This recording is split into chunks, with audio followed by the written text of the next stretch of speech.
Hola, hola, ¿qué tal? ¿Cómo están? Muy, pero muy buenas noches a toda nuestra bella audiencia que el día de hoy se conecta para escuchar este nuevo podcast aquí desde el puerto principal de esta bella y hermosa ciudad de Guayaquil, que estuvimos hace poquitos días celebrando pues los años de independencia, importante para nuestra querida ciudad. Son más de 400 años que nuestra ciudad ha cumplido independencia y pues de esta perla del Pacífico nosotros vamos a poder aperturar y abrir este nuevo podcast que tiene como nombre Luces, Cámara y Opinión. Así es, Luces, Cámara y Opinión, y el día de hoy le toca al poder masculino. Como siempre y como saben, les doy esta calurosa bienvenida. Les saluda su locutor, el más querido de este programa, Luis Adrián Morales. Me encuentro junto a Yandri Gutiérrez y junto a Adrián Vargas, alias Polito. Tenemos de nuevo aquí al productor que se ha animado a salir ante los micrófonos para poder debatir un poco de esta nueva película que vamos a presentar. Estoy muy contento de estar aquí otra vez y yo ya voy directo al grano porque es una de mis películas favoritas. Poco para muchos realista, para otros un poco de, como lo quieran llamar, de ciencia ficción, de terror, va de la mano con ambas cosas, pero yo empiezo diciendo Soy Leyenda, que es por donde vamos a introducirnos, Yandri, en esta película genial. Hola, buenas noches. Hola, buenas. Aquí estoy, soy Yandri Gutiérrez, estoy acompañado con Adrián Vargas y Adrián Morales, y como ya lo dijo mi compañero, vamos a explorar y analizar a fondo la película, que ha sido una de las grandes, ¿cómo te podría decir? Uno de los grandes... Una película que está en uno de los grandes géneros como es Soy Leyenda. Correcto. La verdad que es una gran película, la verdad. Y a continuación... me equivoqué. Está en exposición. A continuación mi compañero. Leyendo la diapositiva. Ya. Eso lo cortan, ¿no? Pues ahí me toca a mí. Lo corta. Bueno, sí, esta película me parece bastante curiosa para hablar, porque yo creo que trasciende incluso de la ciencia ficción y tiene aspectos de la vida real que se pueden analizar, tales como la soledad. Uno se puede volver loco cuando no tiene interacción humana con otras personas. Sí, la verdad que antes de empezar ya a introducirnos de hecho con esto de la película, como les decía, es una película de terror y ciencia ficción post-apocalíptica. Esto creo que toma el nombre en base al último libro que tiene la Biblia, Apocalipsis, que es donde habla un poco de lo que viene del fin del mundo, que la revelación de Dios entre la humanidad por tanto pecado. Bueno, por ahí viene un poco el nombre apocalíptico de algo terrorífico, de algo oscuro, de algo malicioso, si quieren entenderlo de esa manera. Entonces, esta película data un poquito de, bueno, para mí uno de mis actores favoritos, como es William Smith, sale como protagonista, porque él sale protagonizando en este caso a un doctor, pero un doctor como militar en este caso, quien trata de, a lo largo de la secuela, él se queda solo y él trata de buscar una cura al ver que en su sangre tenía, en este caso, tenía componentes que podían restaurar a la humanidad. Yo creo que me adelanté mucho de golpe, pero para ser exactos era un virólogo. Se lo conoce virólogo como tal. En este caso es la disciplina que se encarga del estudio de virus, que es como empieza, en este caso, Adrián, cómo empieza la película, por coger y mutar, tratar de mutar genéticamente el virus del sarampión. Sí, lo que pasa es que no tratan de mutarlo como de locos, ¿no? Sino Claro. que esto tenía una buena acción de trasfondo, porque muchas de las consecuencias que ocurren a veces comienzan con buenas acciones, ¿no? Lo que querían encontrar aquí en esta película era la cura para el cáncer. Entonces andaban probando con viruses, tal como es el que mencionaste, ¿no? El de la sarampión, el cual desgraciadamente mutó y toda la ciudad se vio infectada por esto. Claro, Yandri, no sé tú qué opinas, no sé si te viene a la mente un poco año 2019, pandemia, creo que estuvimos cerca. Sí, quizás no pandemia. Tan apocalíptico en el sentido de que salgan ahí gente haciendo ruido, queriendo matar a otros, pero vivimos la catástrofe de ver millones y millones de personas alrededor del mundo, un confinamiento. Creo que también se asemeja un poco a la realidad, como decía Adrián al principio. No sé tú qué opinas. Sí, incluso tenía, como tú comentaste sobre la pandemia, que incluso en las inyecciones. Sí. Muchas personas tomaban como que miedo al inyectarse. Y como lo dijo el compañero, en la película da que esto se empieza es por una inyección, un medicamento contra el cáncer. Y este medicamento muta y hace que las personas, la verdad, comiencen y tengan un virus que, como se ve en la película, el actor Will Smith queda en la película se nota solo nomás. Pero junto a su perro nomás, que es como y que... es triste después sí. lo que pasa con el perrito. La verdad que es verdad, yo te digo, yo sí lo veo con el tema de la realidad. Pasemos una pandemia, momentos difíciles, confinamiento, vimos morir familiares, y en la película te relata esto. Quizás en la realidad la vivimos un poco semejante a lo apocalíptico en quedarte sin agua, quedarte sin comida, pelearte por los insumos que necesitabas para el hogar, pelearte, inclusive gente que se quería matar por una medicina, por una vacuna. Lo vivimos en la realidad, porque fue lo que pasó, bueno, en este caso hablando propiamente de nuestro país, de nuestra ciudad. Y en la película vemos que cuando estaban separando a las personas que tenían como tal el virus y las que no, ¿te acuerdas que los separaban al inicio de la película? Que inclusive había un helicóptero, creo que disparándoles, si mal no recuerdo, porque se quería la gente ir, porque querían separar, dividir. Un poco se ve la realidad de esto, Adrián, porque si bien es cierto, es ciencia ficción, no estuvimos lejos de vivir una realidad casi cercana. Y claro, en la película esto se relata de una manera más trágica, porque imagina tú, como tú dices, la pandemia aquí en la vida real, que las personas en la cuarentena les daba ansiedad, se desesperaban por estar encerrados, y eso que teníamos redes sociales, algo como que distracción o lo que sea, pero aquí el protagonista de la película literalmente tenía el miedo de ser el último hombre sobre la Tierra, porque claro, ya no había más rastro o alguna prueba de que haya otro ser él viviente. sintonizaba la radio todos los días. Claro, él trataba de buscar prueba de que existiera otro humano, pero él lo que llegó a pensar es que realmente él era el único que había sobrevivido y que ya todos habían caído debido a esta infección, pues, ¿no? Y aquí es donde yo mencionaba el tema de la soledad, cómo esto puede atacar. Porque él, a pesar de no tener contacto humano, como para mantener la cordura, lo que él hacía era hablar con maniquíes. Sí. Los tenía como que ubicados en zonas comunes de humanos, en las tiendas, hablaba con ellos. Pero ocurre un momento muy importante en esta película, que es que uno de los maniquíes aparece en una zona en la que no debía estar.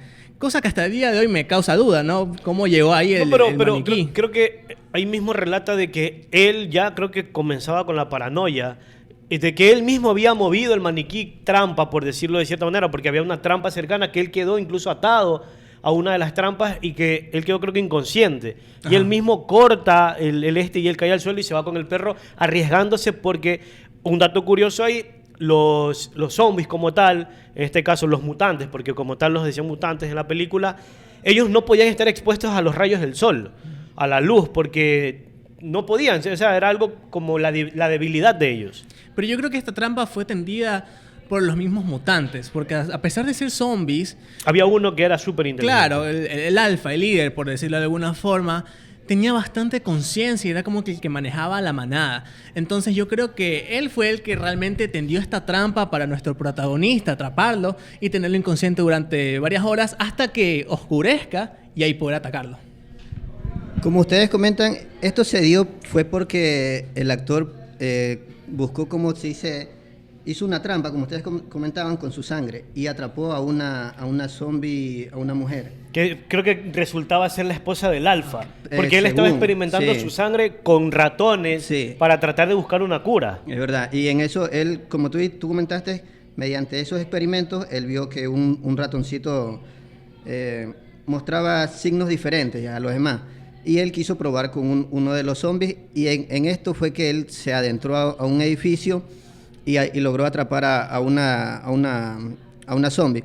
Y esto es el resultado de lo que ustedes estaban hablando, pues de que él ya, como comentó Adrián Morales, para mí también da que esa trampa lo hizo fue el líder de los demás, porque es como que en respuesta a que tú me atrapaste a uno de los míos, yo te hago lo mismo, porque tal como a él se lo hicieron, él capturó a la chica, a la zombie.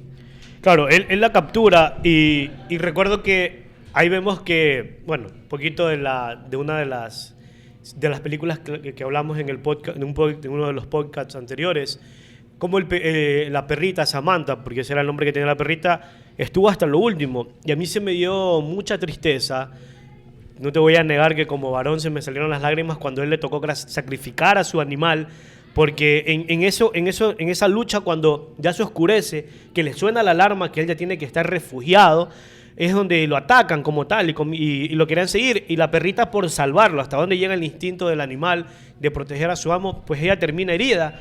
Y él, porque también estuvieron peleando con otros perros que estaban mutados, estaban infectados. Entonces, para mí sí fue muy triste cómo él le tocó sacrificarla, porque sabía que corría riesgo. Y él estaba tan cerca de la cura, porque más adelante aparece una de las sobrevivientes con su hija, me parece. Es donde ellos se dan cuenta que el antídoto, lo que él estaba probando en el laboratorio que tenía en el sótano de su casa, estaba funcionando, Adrián. O sea, era una esperanza dentro de... A pesar de esto, no pudo salvar a su amiga, ¿no? Que aparte de ser su mascota, ya en estos casos ya era considerada como su única familia. Lo único que lo mantenía en este rayito de cordura dentro de todo este mundo post-apocalíptico, ¿no? Bueno, ya en este momento nos vamos a ir a un corte comercial. Ya mismo regresamos con más detalles y datos curiosos de esta película. Pausa y volvemos. Transforma tu hogar en un santuario de paz con Casa Serena. Encuentra una amplia variedad de productos decorativos, muebles y textiles que aportan calidez y armonía a tu espacio. Cada pieza es diseñada para hacer de tu casa un lugar acogedor. Casa Serena, tu hogar, tu refugio.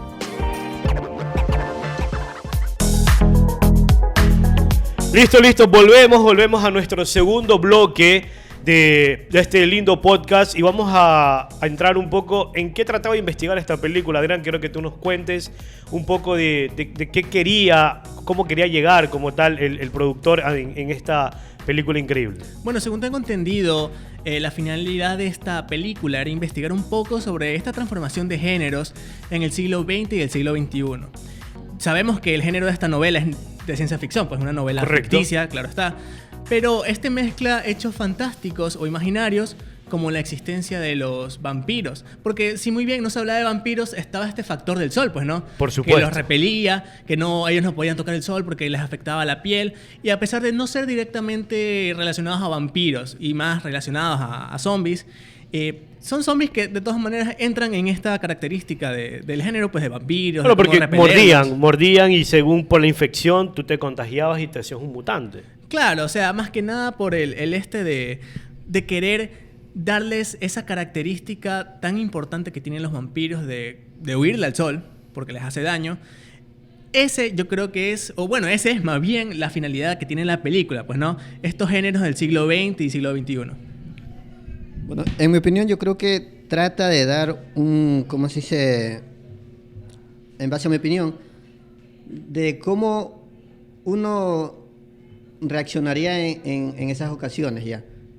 Como hace rato lo comentó el compañero, en el momento de estar solo, de saber que eres el único, de haber perdido a la familia, porque en eso él muestra en la película cómo él pierde la familia. Claro, en el helicóptero, justo cuando estaban cerrando la cuarentena. Justo incluso te iba a decir que a ellos fue que lo atacaron los zombies. Y claro, por eso fue que empezaron a disparar los helicópteros y otro se chocó contra la familia. Y, por ahí ejemplo, es donde murió. Para mí muestra eso la película. Entonces, ¿cuál es el accionar de uno? ¿Cómo uno llevaría eso en día por día al saber de que se encuentra solo? Bueno, no sé, ¿tú qué opinas, Adrián? Sí, mira que para mí esta película como tal, yo considero que consta de un excelente argumento que logra mezclar varios temas. O sea, en este caso, las creencias, la pasión, dilema, porque hay de todo. O sea, imagínate, yo quiero preguntarles, creo que a cada uno esto. O sea, vivimos una pandemia. De hecho, esta pandemia, bueno, yo en mi caso la viví con mi familia, pero igual era el terror de salir a la calle, más allá de que si no era alguien que no era una persona física que te atacaba, que te iba a matar, que te eras perseguido, pero estaba el temor porque te podías contagiar de alguna u otra manera. O sea, y viéndolo desde esa perspectiva, cada uno logró sobrevivir a su manera, porque nos aislamos. Bien hablaba Adrián Vargas desde un principio esto de la soledad, de vivir solo, de de que a veces ya el celular te aburría, o sea, la tecnología ya pasaba a segundo plano porque no encontrabas qué más hacer. Ahora imagínate, en este caso, al doctor Robert, que en este caso sin tecnología, sin humanos, sin nada. O sea, y no volverse loco. Yo creo que hay que mantener la cordura. Y si yo estuviera en una de esas situaciones, yo creo que me volvería loco enseguida, porque a mí me gusta ser muy sociable, relacionarme y no encontrar con quién o con qué y saber que tienes que vivir en las sombras, muy triste. Pero yo considero que, a pesar de que esto es una película de ciencia ficción y de terror, no era el típico terror al que estamos acostumbrados, pues, ¿no? De fantasmas, que demonios, que posesiones. No es ese tipo de terror. Es un terror que va más al nivel psicológico.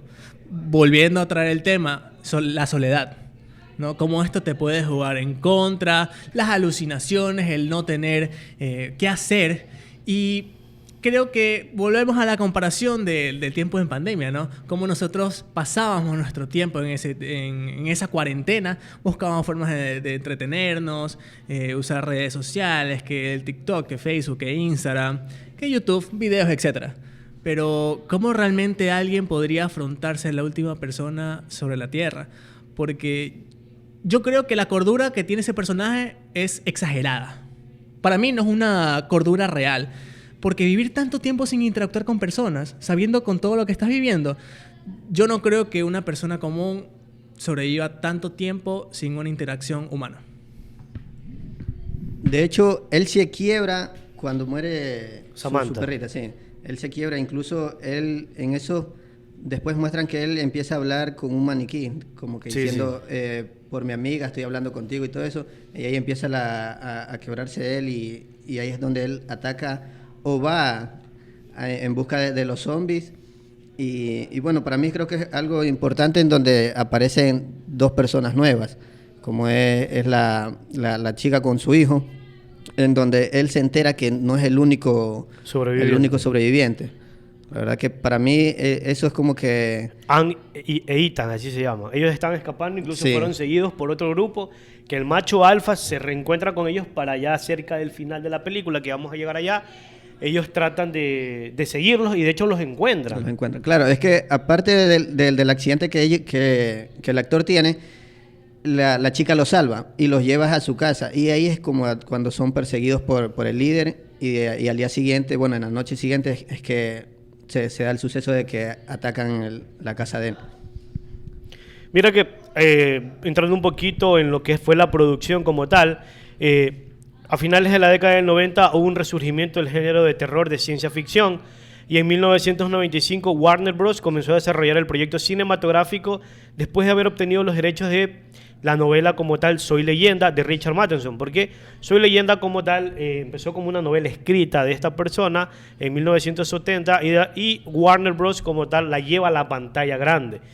De hecho, bueno, aquí no pueden ver, pero yo sí en mi pantalla, pero les escribo un poco cómo habían creado la escena justo en Washington Square en el año 2006, que fue donde comenzaron a producir el rodaje, cómo ponían los carros explotados, cómo las calles derribadas. O sea, para mí una producción muy bien hecha como tal, para mí fue excelente, pero yo te voy a decir algo aquí muy importante. Will Smith como tal no era el primer opcionado para ser el actor principal dentro del rodaje.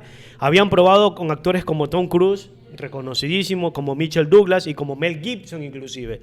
Pero habían considerados para protagonizar la película, como les digo, con un guión de Ridley Scott como director. Sin embargo, en 1997 la preferencia del estudio era por el actor Arnold Schwarzenegger. Es decir, hubieron muchas personas, actores importantes que estuvieron dentro del ojo como tal para ser, en este caso, el protagonista. Pero en julio de ese año, Scott y Schwarzenegger concluyeron negociaciones con la producción. Entonces, en Los Ángeles fue con que encontraron como tal a Will Smith para que tratara de ser el protagonista, y creo que lo lograron como tal. Yo creo que la elección del cast fue totalmente atinada porque él demuestra esa desesperación que podría sentir él como su personaje en esta situación. Y tú mencionabas algo muy importante, que a mí me parece un factor clave en una película, que es la ambientación, ¿no? El lugar, los prompts. Esto me parece totalmente importante en una película, porque si tú con el ambiente no te sientes identificado o no te hace adentrar en la historia o notas que el paisaje es falso, realmente no te involucras y no llegas a involucrarte en sentir lo que quiere transmitir esta película, pues, ¿no? Y ya llegando a los datos curiosos, ¿no? Tenemos aquí que el final de esta película en realidad tiene 2 finales. Un final alternativo y el final que salió, correcto. Correcto. Hola, hola. ¿Hasta dónde se escuchó? Repito todo. Bueno, llegando aquí a datos curiosos que tiene esta película, pues no, tenemos lo de los finales. Los finales, está el que nosotros conocemos, ¿no? Correcto. Que es el que él tiene una granada y se estrella contra el vidrio para explotar a todos los que están en el Y le da departamento. una muestra de sangre a la chica, a Anne, para que luego la lleve con los sobrevivientes. Ajá, pero realmente hay otro corte del director en esta película, la cual es una reconciliación, se podría decir, en la que el personaje principal permite que el alfa entre y se lleve a su esposa, que quizás es lo que realmente quería el alfa, no buscar atacarlo o matarlo de alguna forma, sino que se veía atacado y obligado porque tenían secuestrado a alguien que, Claro, él quería. de cierta forma turbia, existe ese amor a pesar de la situación de estar infectados y demás. Pero entonces, ese me parece un dato muy curioso porque muy pocas personas conocen este final alternativo que tiene esta película. Bueno, la verdad yo creo que en muchas ocasiones sí tienen sus finales alternativos. Creo que los directores buscan como podría ser que cada persona vea qué habría pasado si esa escena hubiera salido ya. ¿Qué habría pasado si, por ejemplo, como tú comentaste, se da una paz entre ellos y buscarían una cura? Es como que darle una continuación a otra película. Y esto es lo que me parece algo muy bueno, pero que realmente me causa algo muy importante, ¿no? Bueno, no importante, algo muy frustrante realmente, ¿no? Que te genere ese de querer un qué pasó después, ¿no? Porque existen muchas películas que tienen un final que te dicen, bueno, tranquilamente se puede continuar en una segunda película, pero no es así. Tenemos el caso de Guerra Mundial Z, que tanto se habló de una segunda película, pero al final nunca llegó a nada. Entonces, en esta película de Soy Leyenda, incluyendo el final normal, ¿no? Que es en el que se muere el personaje principal y la otra chica con su hijo tiene la cura. ¿Qué pasó después al llegar al refugio? ¿Cómo replicaron? Claro, no se sabe. Y también en el final alternativo, ¿qué fue pues? El personaje principal logró huir. Creo que más de uno quedó en la cabeza y se preguntaba, ¿habrá segunda parte? ¿Habrá Soy Leyenda 2? Porque realmente sí daba para más. Obvio que daba, y yo creo que hubiese sido una espectacular segunda parte en este caso, con el legado que deja, en este caso, el doctor William Smith como actor principal. Imagínate, no sé, saliendo el ejército a contraatacar, pero en vez de, no sé, disparar como tal, tirar inyecciones, como que fuera un ataque químico, bioquímico como tal, pero con dosis para poder restablecer la humanidad, porque igual, imagínate, ¿cuántos sobrevivientes han de haber existido? Muy pocos, o sea, y eso que te muestran solamente que ocurrió en Estados Unidos, pero la trama supuestamente habla de que fue a nivel mundial, como una pandemia. La verdad que como ustedes comentan, sí daba para una segunda película, una secuela, pero yo creo que eso es lo que buscaban los directores, como comenté hace rato, dar esa imaginación al que pasaba, porque igualmente muchas personas comentaban, el público, de que en son de broma ya, él sobrevivió 3 años y en 3 días que apareció la chica con el hijo, él ya llegó hasta ahí. O sea, es como que algo...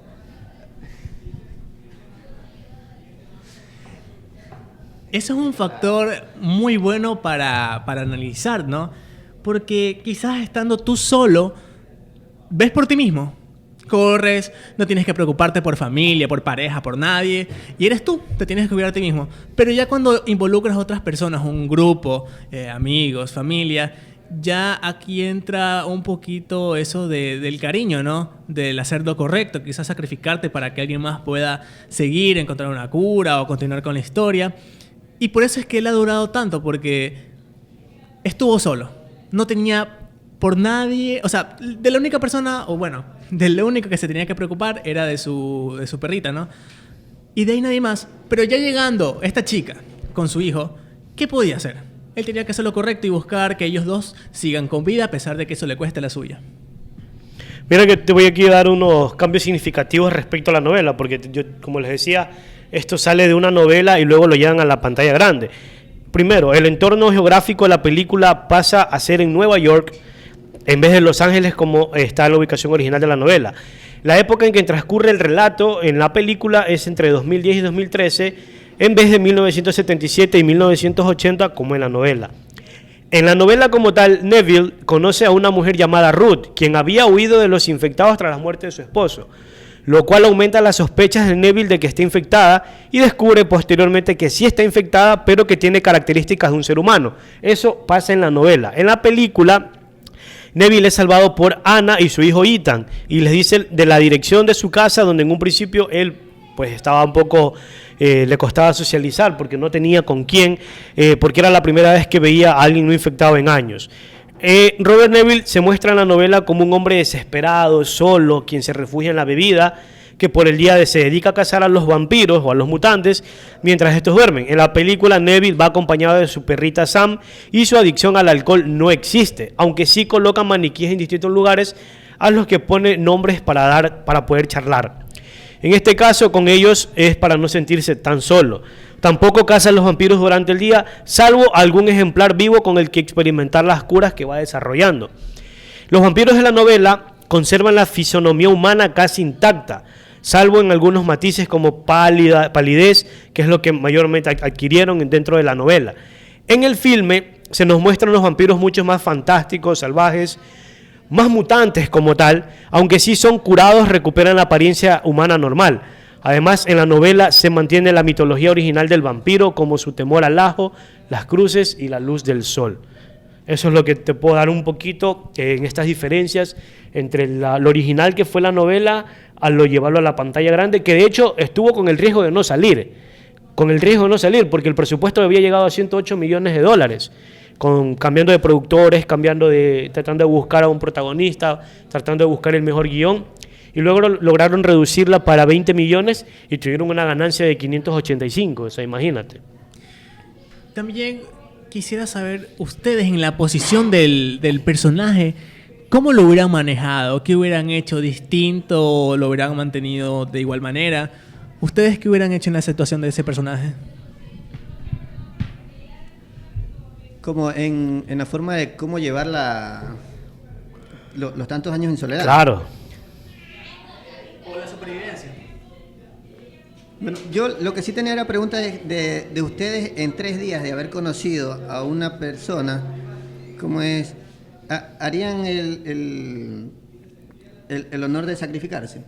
En 3 días de haber conocido a una persona así... Es que yo creo que ya fue el rayo de esperanza, porque, o sea, imagínate, él justo cuando ellos corren, o si están en la casa y los mutantes los persiguen, llegan, él se esconde en el sótano.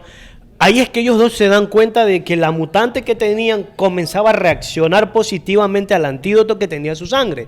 Entonces, yo lo veo ahí como él de decir como que valió la pena esperar tanto, justo ahora ocurre esto, y es como que la cura está en mi sangre. Y él trataba de explicarles, porque él les decía, mírala, se está recuperando, los puedo ayudar, pero yo entiendo también la desesperación, porque lo que a mí sí se me hace curioso, viendo la trama de la película, es que el alfa era uno de los que razonaba como tal, o que lograba entender algo. En cambio, los otros eran como que no tenían esa capacidad de poder, no sé, de poder entender lo que el resto le quería decir. Actuaban como por inercia, como por naturaleza de un animal. O sea, al atacar, a tratar de... ¿Me entiendes? Entonces, yo creo eso. Y de cierta forma eso que tú mencionas, ¿no? De que para el personaje esta chica fue como el rayo de esperanza. Yo creo que ya cuando estaban en el sótano y se dieron cuenta de lo que comentaste, de que al fin había encontrado la fórmula o cómo modificar su sangre para que esta sirva como una cura, yo creo que él ya pensó en plan, yo ya cumplí mi parte. Claro. Yo ya encontré la cura.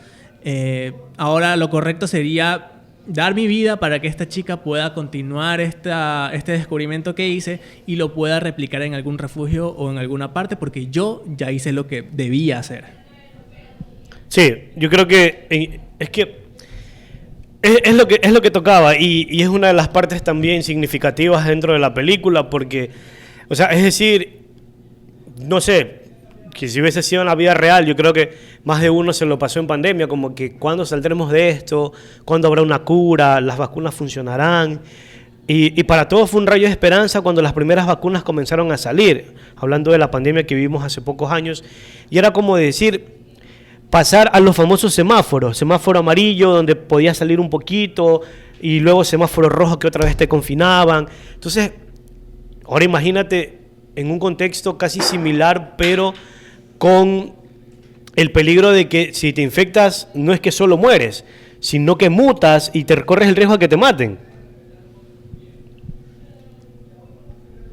Bueno, la verdad es que...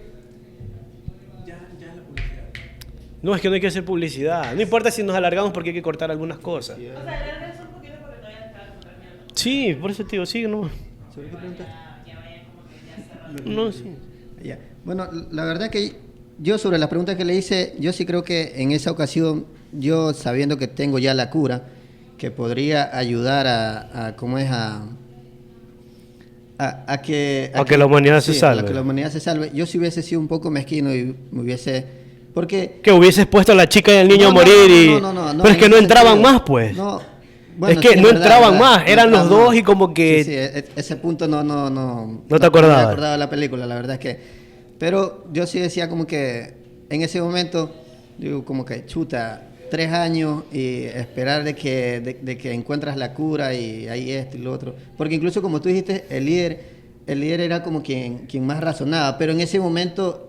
El líder fue el que atacaba y el que se pegaba la cabeza. Yo creo que la desesperación de querer coger el cuerpo porque era su esposa.